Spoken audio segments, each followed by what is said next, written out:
Bismillahirrahmanirrahim. Assalamualaikum warahmatullahi wabarakatuh. Innal hamdalillah nahmaduhu wa nasta'inuhu wa nastaghfiruh wa na'udzu billahi min shururi anfusina wa min sayyiati a'malina. May yahdihillahu fala mudhillalah wa may yudlilhu fala hadiyalah. Asyhadu an la ilaha illallah wa asyhadu anna Muhammadan abduhu wa rasuluh la nabiyya wa la rasulahu ba'dah. Anak-anak siswa-siswi SMK Muhammadiyah 1 Purbalingga yang kami cintai dan kami bangga-banggakan.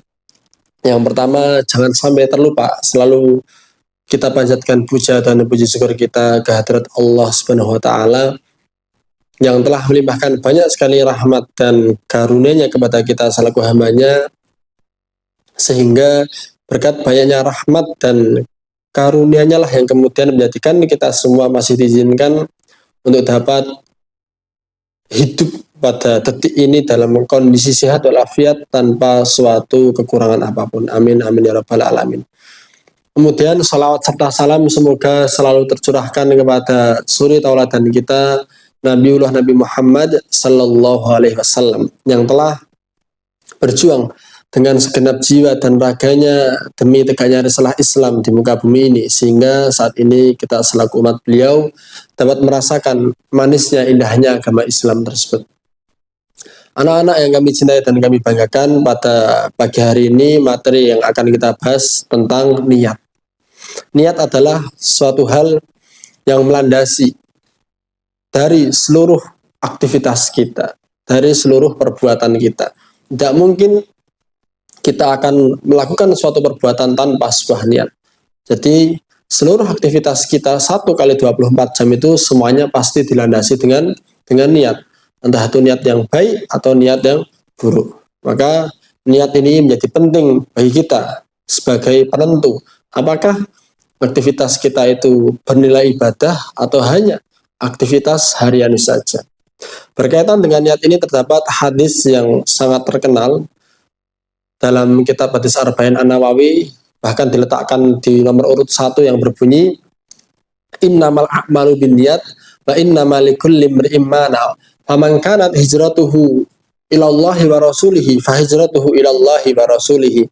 Faman kanat hijratuhu lidunya yusibuha aw imra'atin yankihuha fa hijratuhu ila ma hajaru ilaihi. Rawahu Bukhari wa Muslim. Yang artinya innama, sungguhnya hanya saja, al-a'mal, setiap amalan, setiap perbuatan itu binniyah, akan dinilai berdasarkan pada niatnya. Faman kanat, maka barang siapa seseorang itu hijratuhu, melakukan suatu perjalanan hijrah ilallahi wa rasulihi, karena diniatkan untuk Allah dan Rasulnya, fahijratuhu, maka hijrahnya orang yang semacam ini ilallahi wa rasulihi, akan dinilai karena Allah dan Rasulnya. Waman kanat, dan barang siapa seseorang itu hijratuhu, yang melakukan suatu perjalanan hijrah lidunya, tetapi karena niatnya untuk dunia, awimro'atin, atau karena seorang wanita yang kihuha, yang hendak dinikahinya, fahijratuhu, maka hijrah orang yang semacam ini ila ma hajara ilaih, hanya dinilai berdasarkan tujuan awalnya berupa dunia dan wanita yang hendak dinikahinya. Hadis riwayat Muslim. Maka dari hadis ini sudah sangat jelas sekali bahwa ketika niat kita buruk, maka hasilnya pun juga akan buruk. Ketika niat kita baik, maka hasilnya pun juga akan baik. Dan asbabul wurud atau musabab hadis ini muncul dikarenakan ada seorang sahabat Nabi yang bernama Ummu Qais. Beliau itu ikut hijrah dengan Nabi, namun tujuannya untuk menikahi seorang wanita yang bernama Qais.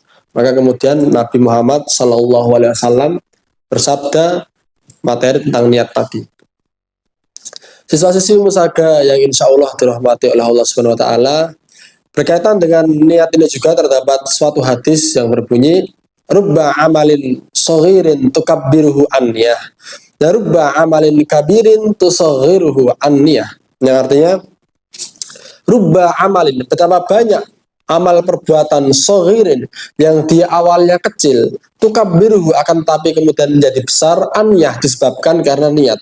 Warubba dan betapa banyak amalin suatu amal perbuatan kabirin yang awalnya bernilai besar, tusaghiruhu akan tetapi kemudian berubah menjadi kecil, aniyah disebabkan karena niat juga. Maksudnya apa? Dari hadis tadi terdapat dua penggalan kalimat. Yang pertama menjelaskan betapa banyak amalan yang awalnya kecil kemudian berubah menjadi besar dikarenakan oleh niat. Dan ada juga amalan yang awalnya sifatnya sudah besar tetapi kemudian menjadi kecil dikarenakan niat. Untuk lebih memahami, mari kita simak contohnya.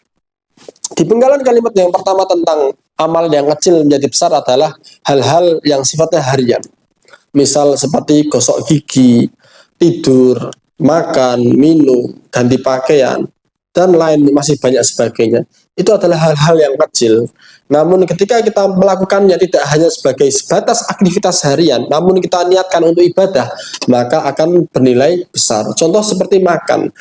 Kita niatkan dengan makan ini semoga menjadi energi, dan dari energi ini kemudian bisa digunakan untuk bekerja, untuk sekolah, untuk mencari ilmu, dan aktivitas-aktivitas positif lainnya. Diniatkan tidur, dengan tidur ini semoga bisa menghimpun energi istirahat yang cukup ketika bangun, pulih kembali badannya, alhasil bisa beraktivitas pada umumnya.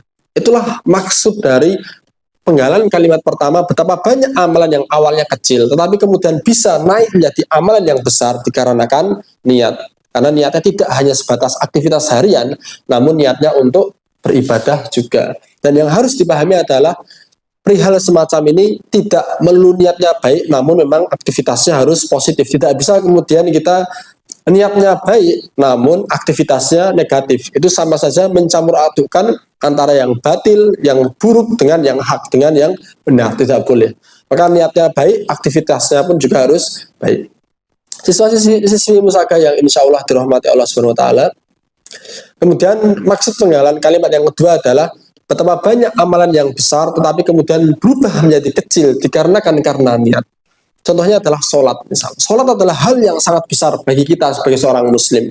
Karena sholat terutama yang fardu adalah hal yang wajib, tidak bisa kita tinggalkan. Namun hal yang begitu besar yang bahkan pertanggungjawabannya luar biasa di akhirat, yang akan pertama kali ditanyakan di akhirat kelak, ini akan menjadi kecil ketika kemudian niat kita buruk. Misal kita sholat tapi niatnya hanya untuk riya, ingin dilihat supaya terlihat soleh, baik, dan anggapan-anggapan positif lainnya.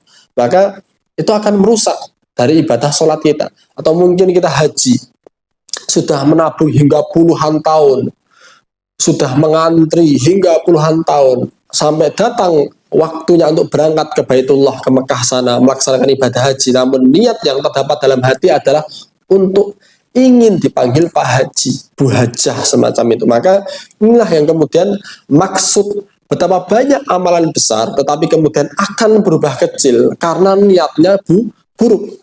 Maka dari itu kami di sini mengingatkan kepada diri kami pribadi dan pada teman-teman semua siswa-siswi musaka yang insya Allah dirahmati oleh Allah Subhanahu Wa Taala. Mari sama-sama kita menjaga niat, kita luruskan niat kita. Insya Allah kalau sudah terlanjur jelek, nanti ada tajdidun niat, memperbarui niat. Mungkin awalnya buruk, kemudian di tengah jalan kita tersadar, maka ketika tersadar kita perbarui niat kita. Atau mungkin di awal sudah baik, di tengah jalan kemudian berubah jadi buruk, akhirnya kemudian tersadar kembali, maka ketika sudah tersadar kembali itu segera kita perbarui niat kita lagi, supaya harapannya seluruh aktivitas kita selama hidup di muka bumi ini, entah sekian tahun, 20, 50, 60 tahun itu semua ternilai sebagai ibadah, karena memang pada dasarnya kita hidup untuk ibadah sebagaimana dalam Quran surah Az-Zariyat ayat 56, wa ma khalaqtul jinna wal insa illa liya'budun. Dan tidaklah aku ciptakan makhluk dari jenis jin dan manusia kecuali semata-mata hanya untuk beribadah kepada Allah Subhanahu wa taala. Semoga di bulan Ramadan ini kita bisa benar-benar menjaga niat kita, dan semoga seluruh amalan kita diterima oleh Allah Subhanahu wa taala. Taqabbalallahu minna wa minkum, dan semoga kita senantiasa dilingkupi hidayah hingga akhir hayat kita. Amin amin ya rabbal alamin. Mungkin hanya itu saja yang dapat saya sampaikan. kurang lebihnya mohon dimaafkan. Nun wal qalam wa ma yasturun fastabiqul khairat, nasrun minallah fathun qarib wa basyiril mu'minin. Wassalamualaikum warahmatullahi wabarakatuh.